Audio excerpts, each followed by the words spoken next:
নমস্কার বন্ধুরা, কেমন আছেন সবাই? আশা করছি আপনারা সবাই খুব ভালো আছেন আর আমরাও খুব ভালো আছি।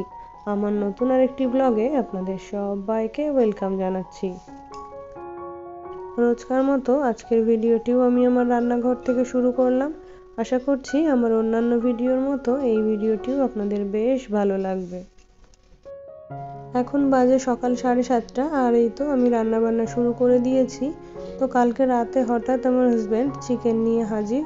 তো এসে বলল কি সকালে এই চিকেন দিয়েই ব্রেকফাস্ট করবে। তো সকাল সকাল যেহেতু এই সমস্ত রান্না করতে একটু দেরি হয়, তাই আমি রাতেই মশলাগুলো করে মাংসটা ম্যারিনেট করে রেখেছিলাম। তো এখানে সবটা নেই, অনেকটাই চিকেন এনেছিল, তো এখানে হাফটা আমি রান্না করছি আর হাফটা রেখে দিয়েছি। রান্নাটা ওদিকে হচ্ছে আর এদিকে আমি কিছু ফল কেটে নিলাম, সেই সঙ্গে কিছু স্যালাডও কেটে নিচ্ছি।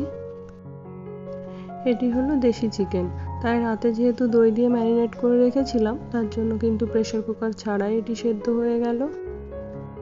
আর এখানে আমার হাজবেন্ডকে খেতে দিয়ে দিয়েছি। তো চিকেন করেছি আর করেছি ডাল। তো আজকে যেহেতু সকালেই রান্না বান্না করে নিয়েছি তাই খুব একটা কাজের ঝামেলা নেই। তো আমার হাজবেন্ড বেরিয়ে গেছে আর এখানে আমি ছেলেকে একটু বই পড়িয়ে নিচ্ছি। তো ওই তো রান্না বান্না কমপ্লিট হয়ে গেছে, তাই এই জায়গাটা আজকে ভাবছি একটু পরিষ্কার করে নেব। তো এটা হলো আমাদের শু ক্যাবিনেট, আর শু ক্যাবিনেটের পিছনে যে দেওয়ালটা রয়েছে ওটা হলো আমাদের ঠাকুর ঘরের দেওয়াল। তো সেদিন একটা বাস্তু টিপসে দেখছিলাম যে ঠাকুর ঘরের দেওয়ালের সঙ্গে নাকি কোনো জুতোর ক্যাবিনেট বা জুতো এগুলো রাখা যায় না।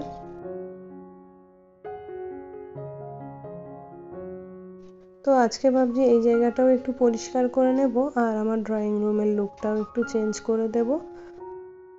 বাস্তু টিপসে এটিও শুনলাম যে বাড়ির উত্তর পূর্ব কর্নার নাকি সবসময় পরিষ্কার রাখতে হয়, আর এটি হলো গিয়ে আমাদের বাড়ির উত্তর পূর্ব কর্নার।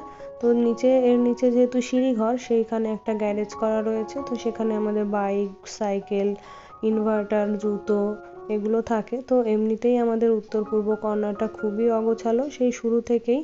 তো আমি চাইছি যতদূর সম্ভব এই উত্তর পূর্ব দিকটা যতটা পরিষ্কার করে রাখা যায়।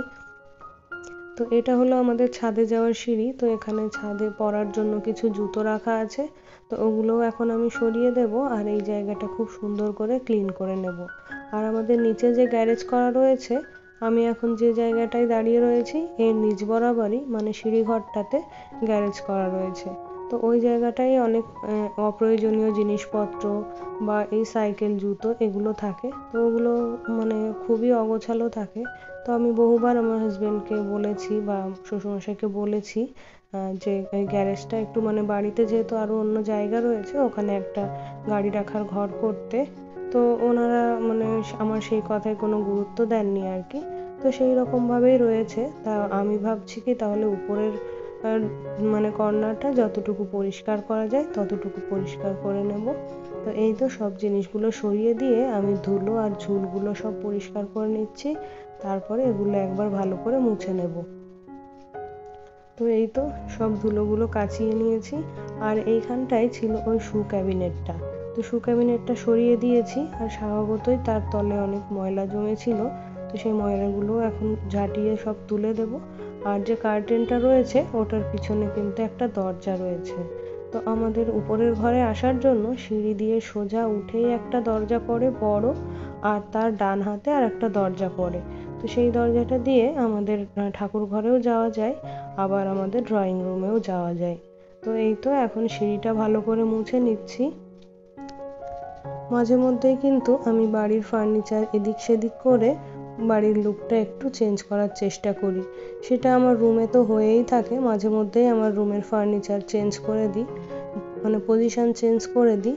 তো আজকে ভাবছি আমাদের ড্রয়িং রুমের ফার্নিচারের পজিশনটা একটু চেঞ্জ করে একটু নতুন লুক দেব। আর এই যে পর্দাটাও ভালো করে ঝেড়ে নিচ্ছি, যদিও পয়লা বৈশাখের আগে এগুলো সব কাচাকাচি করতে হবে। তো এখন হালকা করে একটু ধুলোগুলো ক্লিন করে নিচ্ছি। তো এখন থেকে ক্লিন করা শুরু করলে পয়লা বৈশাখ আসতে আসতে কিন্তু সব অনেকটাই ক্লিন করা হয়ে যাবে। আর এই তো এখানে শু ক্যাবিনেটটা রেখেছি, তো শু ক্যাবিনেটটাও ভালো করে এখন মুছে দেব। তো এরপরে শু ক্যাবিনেটের উপরে যে জিনিসগুলো ছিল যেমন ব্রাশ, পলিশ, ক্রিম, সেগুলো আমি এখানে রেখে দিলাম যেহেতু এগুলো ওর মাঝে মধ্যেই প্রয়োজন হয়। তো এবারে চলে এলাম বেডরুমে। তো বেডরুমের এই টিপসটি ভীষণই হেল্পফুল। তো এই যে বেডশিটের কর্নারগুলো আমি এরকম করে চিরুনি দিয়ে ভিতরে দিয়ে দিই, এতে করে বেডশিটটা আর সরে আসে না, জায়গায় থাকে। তো এই তো বিছানাটা ঝাড় দেবো আর বালিশগুলোও এখানে সুন্দর করে গুছিয়ে রাখলাম। তো এবার বেডশিটের সাইডটাও আমি সুন্দর করে একই রকমভাবে চিরুনি দিয়ে আটকে দেব। তো এটা যদি আমরা হাত দিয়ে করতে যাই তখন আমাদের নখে ব্যথা লাগতে পারে বা হাতেও অনেক সময় অনেক কিছু লাগতে পারে, তার জন্য এটা কিন্তু চিরুনি বা স্কেল জাতীয় কিছু দিয়ে খুব সহজেই এইভাবে করে নেওয়া যায়।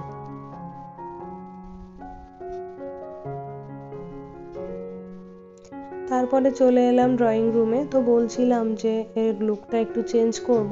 তো এই যে আপনারা দেখলেন সোফাটা কীরকম পজিশনে ছিল। তো সোফাটা আমি এরকম সরিয়ে দিয়ে জায়গাটা পরিষ্কার করে নিলাম আর এই 3 সিটার সোফাটা আরও একটু এগিয়ে দিলাম। এইবার এই দিকের যে সিঙ্গেল সিটার রয়েছে এটাকে আবার ওই আগেরটার মতো পজিশনে রেখে দিলাম। তো এই যে যেহেতু সোফাগুলো সরিয়েছি তাই জায়গাগুলোও একটু ভালো করে মুছে নিলাম।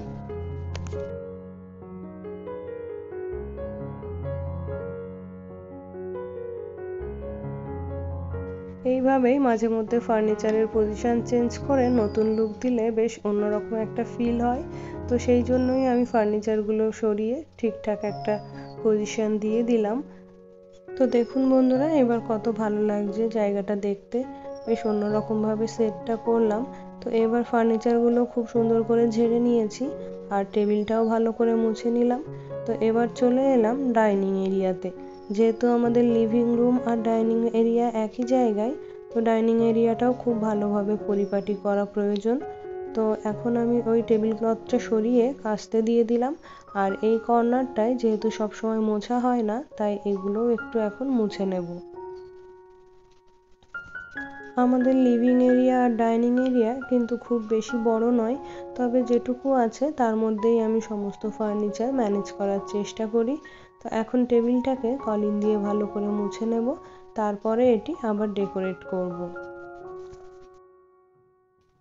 এটি যেহেতু রোজই আমরা ব্যবহার করে থাকি তাই প্রয়োজনীয় জিনিস ছাড়া অতিরিক্ত কোনো কিছু দিয়েই আমি এটি ডেকোরেট করব না।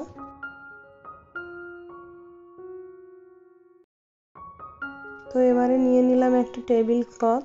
তো এই ক্লথটাকে সুন্দর করে বিছিয়ে নেব।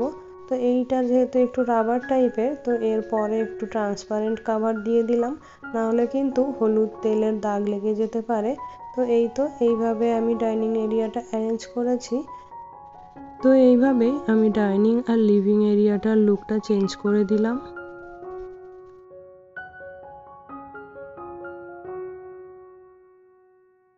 আর এই তো দুপুরবেলা ঘরের পুজো সেরে সবে খাওয়া দাওয়া করতে বসেছি, এমন সময় নীল ঠাকুরের আগমন ঘটেছে আমাদের পাড়াতে।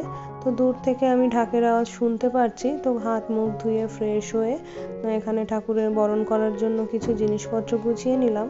তো এখানে কিছু বেলপাতা, ধুত্রা ফুল, গন্ধরাজ ফুল, কিছু টাকা আর তেল সিঁদুর রেখে দিয়েছি। তো যেহেতু আমাদের বাড়িতেই বিভিন্ন রকম ফুলের গাছ, বেল গাছ, আবার ধুত্রা ফুলের গাছ রয়েছে, তাই ফুলগুলো জোগাড় করতে আমার খুব একটা অসুবিধা হয়নি। তারপরে সব কিছু ওনাদের কাছে দিয়ে দিয়েছিলাম, ওনারা পুজো দিয়ে দিয়েছেন। তো এখন আমি আমার ছেলে মিলে প্রণাম করে নিচ্ছি। ছোটবেলা থেকেই কিন্তু আমি এই নীল ঠাকুরকে খুব মানি এবং ভয় করি।